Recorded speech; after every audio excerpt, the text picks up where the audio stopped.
And so I just thought about the idea of desperate prayers. Wow. Desperate prayers. I mean, haven't we all been there? In moments like that when we sort of heave up a desperate prayer to God. Even just the way that you framed that, I just immediately started thinking about times in my own life that I know that that's been true of me, where I'm surrounded on all sides. I'm going down. It's done. And on the way down. And on the way down. Right. And all I can do is throw out a desperate prayer flare. Yes. And I would imagine that we also have some listeners that even right now are really resonating with that imagery. Because if we're all honest, in one way or another, we have been desperate before God. Yes, indeed. It calls to mind a pretty cool story that comes from the Old Testament of Scripture. Comes from 1 Samuel chapter 1. Okay. Now, the first chapter of this is the backstory of how the Bible hero Samuel came to be. His parents were devout people who would go to the temple every year to do some of the seasonal worship experiences. And but here's the deal. Samuel's mom, her name was Hannah, and she was not able to bear children. Life was very, very, very difficult for women at this time, back in the ancient times. Sure. It was very difficult for women who could not bear children. I mean, much of their identity and their purpose was wrapped around bringing children into the world. And so she was just distraught and living year to year with this pain.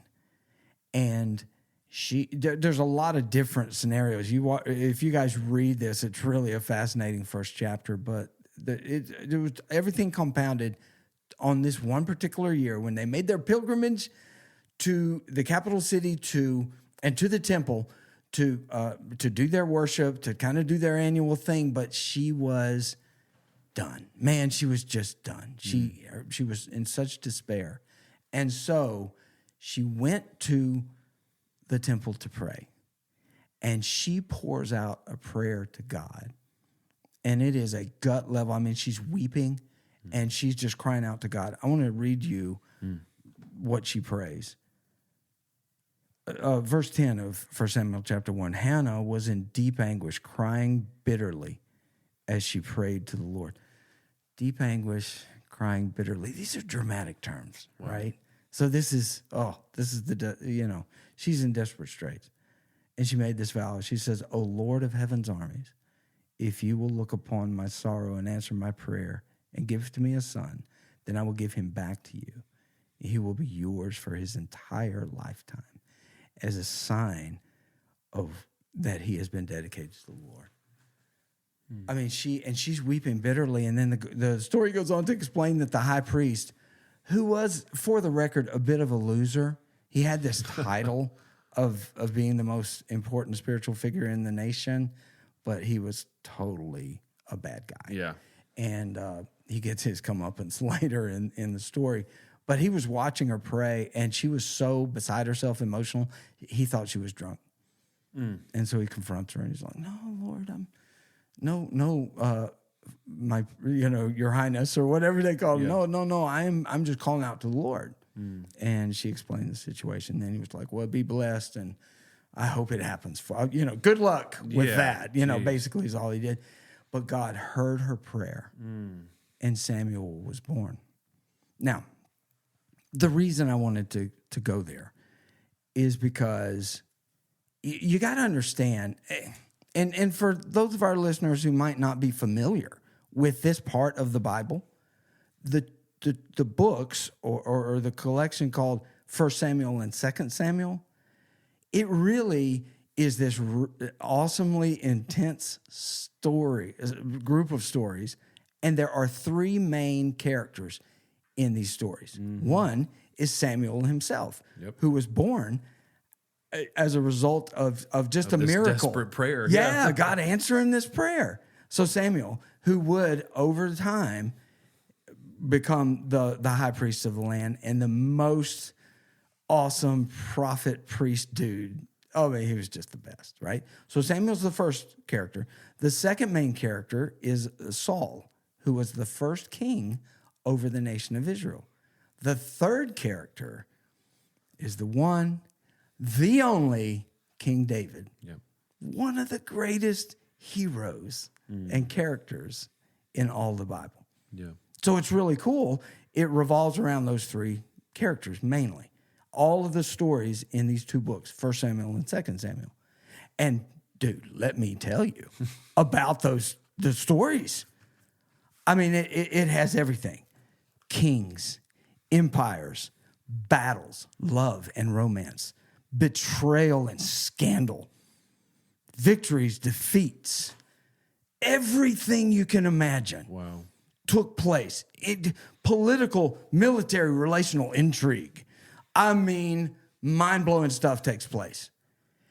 And probably the most important thing is that because David, that third character we talked about, the David and Goliath story is found in here. Oh, yeah. All the cool David stuff, all the tragic, horrible David stuff. It's all in there.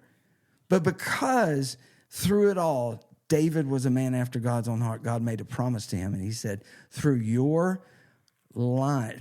family line, David, will come one day the ultimate king. Jesus Christ himself came through the line of David, who is one of the key characters in these amazing stories. All of that happened. Just some of the coolest stuff in the whole Bible is here. And all of it started with the prayer of one desperate woman. One woman who had no other play. She had nothing left. 4th and 25. Exactly. That's just bad podcasting. I slammed my hand on the table. Bro, this is powerful. Yeah. That some of the most memorable and arguably the most important stuff that happens in the Bible narrative starts with a woman who was in such despair that she violently wept while she was crying to God. And so listen, everybody, when we talk about praying desperate prayers, this is not a cliche. It's not just a suggestion. This is how God works. He hears the cries of his people when they call out to him. So, listeners, I don't know what you're going through. I don't know how close you feel to going down and the tackle being made and the game being over and a big loss coming into your life. I don't know how all that looks, but I do know this. I am begging you to start begging God, to start or continue praying the desperate prayers. It is never too late, and there is no limit to what God can do in response to the prayers that you are praying right now. Feel me? I do, man. Gosh, it's so good. I so appreciate you bringing this to our attention because it's easy to zoom past the first few verses or the first few chapters of a really big set of books like 1st or 2nd Samuel. Yeah. Let me hurry up and get to the main characters, Come on, give me please. the good stuff. Yeah. Can I get to the meat and potatoes of this story? And I just feel so challenged right now that is the meat and potatoes of this story in some ways. It needs to be included. Because before we can have these main characters, before we can have these big stories, before we can have these big moments, God's not going to do out on the battlefield what we're first not doing in our bedroom or our closet. Woo! Yes. Oh, that's so good. I think there needs to be a point in all of us that says, hey, maybe it's not 4th and 25. Maybe it's just 1st and 10. Maybe I'm 1st and goal from the 1. Does that change how desperate we should be before the Father? Thank you, Lord. No. And I loved how you said that. There's no formula.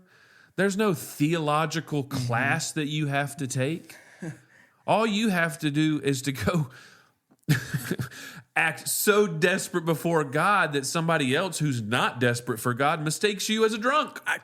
Good point. Great. We're not point. worried about what other people think about us. We're not worried about other people's view of our relationship with the Lord. It's our relationship with the Lord. Oh, that's it. Yes. And I feel so challenged right now that I need some 4th and 25 in my life. I need some 4th and 25 prayer in my life. And I'm doing it this week, man. Oh, brother. Well, I thank you for verbalizing it that way. I think myself, I speak for me and my house, and I will speak for our listeners. I think we're going to join that challenge with you to say, Lord, no, I'm going to fling these prayers up like a guy who's getting tackled, doesn't even know where the ball is going to end up. But I'm gonna sling some prayers. We are going to go for it, and just watch what God does. So we would love to hear from y'all. Yeah. About the desperate prayer kind of moments, and we definitely want to rejoice and celebrate with you. Yeah, and when you see God do something, and we'd love to come alongside you in those prayers. So if there's a 4th and 25 moment going on in your life.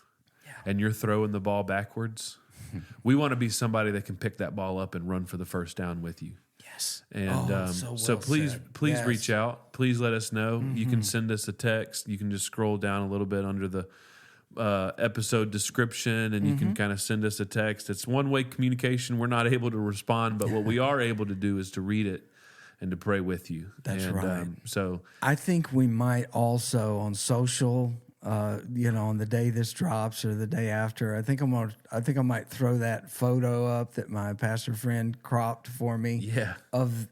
Because he said I want to frame this and put it on my wall to remind me to pray desperate prayers. I love it. And so we'll post that on social. That's good. When you see that, we'll put a little write up under it, but also a good place. If you're comfortable to share prayer requests or praises or whatever the case may be. Thank you, friends. Thank you, Lord. Indeed. Well, as is a custom around here, after a really meaningful moment of being before the Lord, just God speaking. We'd love to just follow that up, not with a worship song from the band and not from a time at the altar spent in reflection. We want to talk about something crazy and make you laugh. So, Richard, take it away. Okay, so here's my question. Can I please go into a retail establishment, a store, to make a purchase? Can I make the purchase without getting hounded about getting in their rewards club? Signing up for their credit card? I am exhausted. Are you? From this. Yeah, tell me about it. Come on, get it off your chest. Saturday morning. Okay.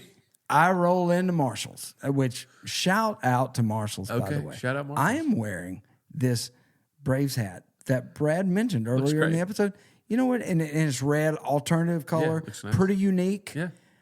Snag this at Marshall's, baby, for $14. It was awesome. It was great. And it actually fits, which is a thing.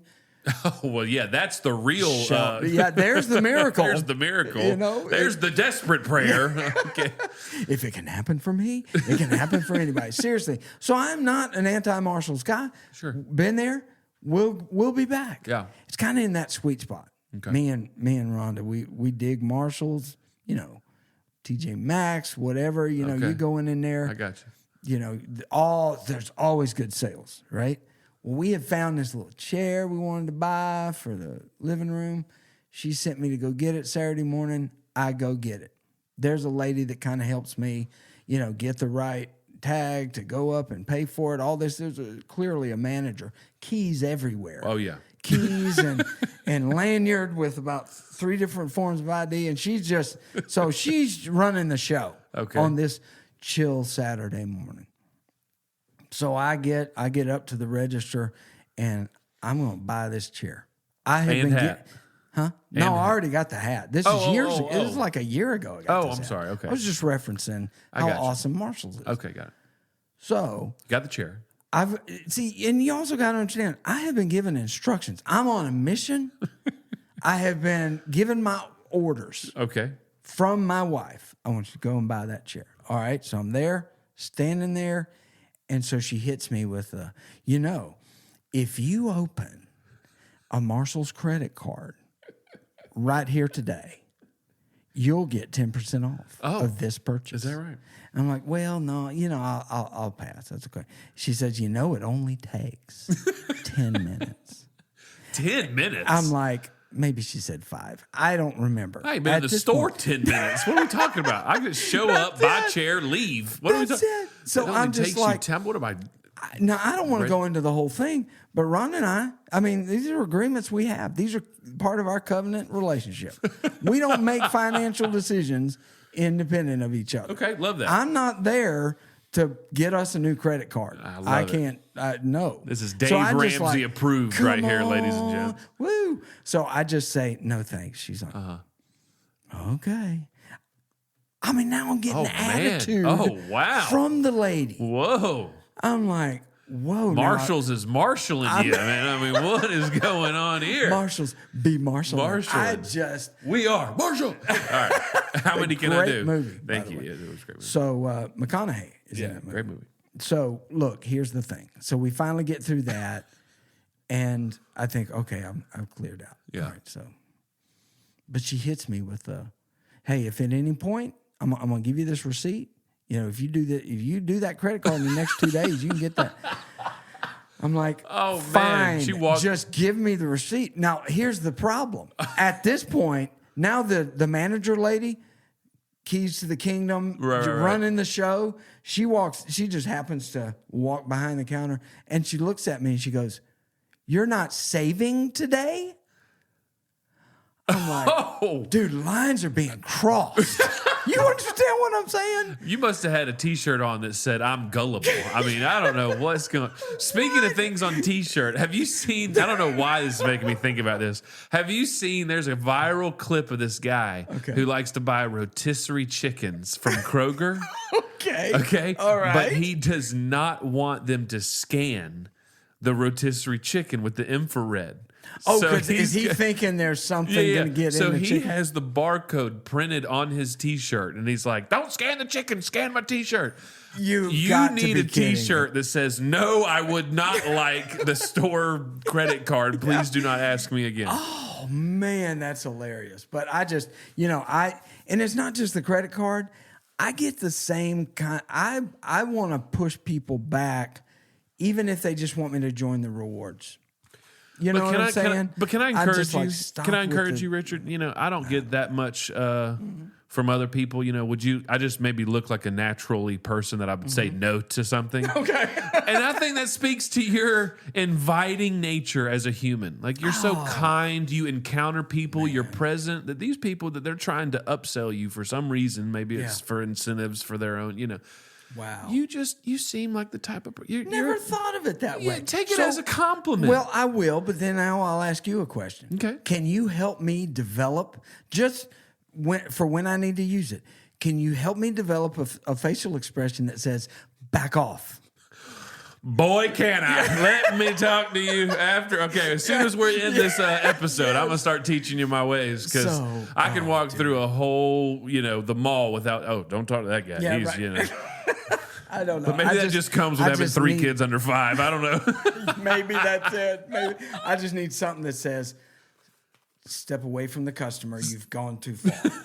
Just anyway. But look, that's my thing. I would love to hear from our listeners on this as well. If anybody's got any thoughts on it. I would love to hear from the person who can't say no to anybody, and you've got 17 credit cards from 17 real retail stores left from all the apps and stuff that we get. We can help you. We're here to help, are we not? Man, you guys have the best week ever.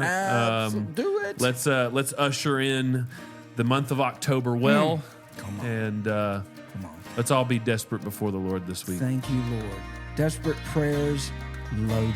That's awesome, man. Right? Thank you, Richard, for that awesome sermon on the side. We love you guys. We will see you again next Thursday for another episode of Sermons on the Side. Blessings, everybody.